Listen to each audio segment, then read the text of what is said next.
Today, we're going to talk about a really powerful story. It's about a role that some kids are kind of forced into in their own families, being the problem child, and how they can grow up to find incredible strength because of it. I mean, really think about it. You've probably seen it. In some families, there's always that one kid who seems to get all the blame, who's criticized more than anyone else. They get stuck with this label of being the problem child, but what's really going on is a whole lot deeper than that. And there's a term for it, the scapegoat child. Now, this isn't just about a kid who acts out every now and then. We're talking about a constant, damaging pattern where one person basically becomes the container for all the family's stress and problems. And you can imagine, carrying that weight leaves some pretty deep marks. So let's go inside for a minute. What actually happens to a kid's inner world when everyone around them is constantly saying, "You're the problem"? Well, the psychological scars, they run deep. Yeah, just imagine walking on eggshells all the time. When you're constantly getting criticized, you start to believe there must be something fundamentally wrong with you. It just chips away at your self-worth. You end up becoming hyper aware of everything you do and say, which of course leads to a ton of anxiety and overthinking.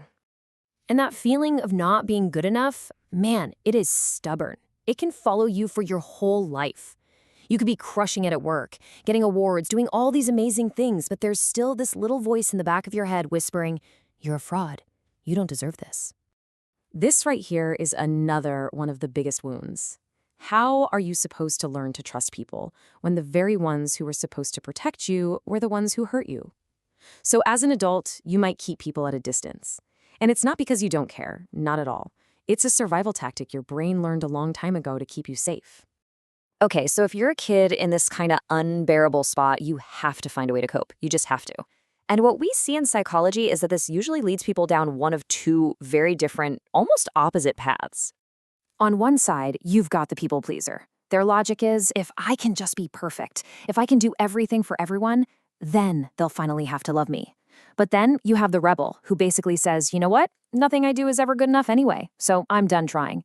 But here's the wild part. Even though they look totally different, both of these paths come from the exact same place, a deep, desperate need to be seen and accepted for who they really are.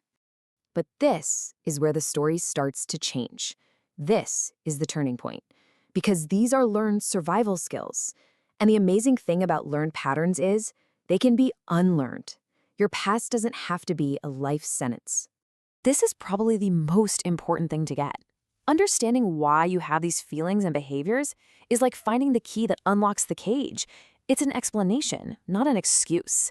And it's the very first step to taking back your story and deciding who you want to be now. And there really is a path forward. It all starts with awareness, just seeing the pattern for what it is. Then comes the hard part, the internal work of rebuilding your self-worth from the inside out, not based on what other people think. And finally, it's about reconnecting and learning how to build relationships that are actually based on trust and respect. And you know what? This brings us to the most incredible part of this entire journey.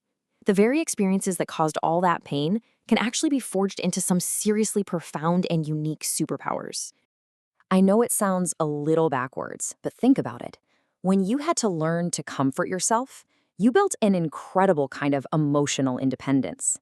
Because you had to get really good at reading a room to stay safe, you now have this amazing ability to perceive what's really going on with people. And because you know what real pain feels like, you have this deep, genuine empathy for others who are hurting.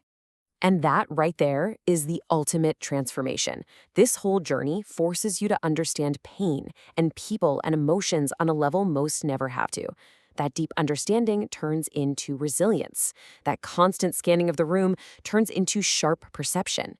The wound doesn't just heal, it actually becomes the source of your greatest strength. So once you see this pattern, you kind of can't unsee it. You start to look at people and maybe even yourself with a whole new perspective. You see that under the surface of the perfect people pleaser or the tough rebel, there's just a person who wanted to be accepted. So I'll leave you with this to think about. What does this new lens show you?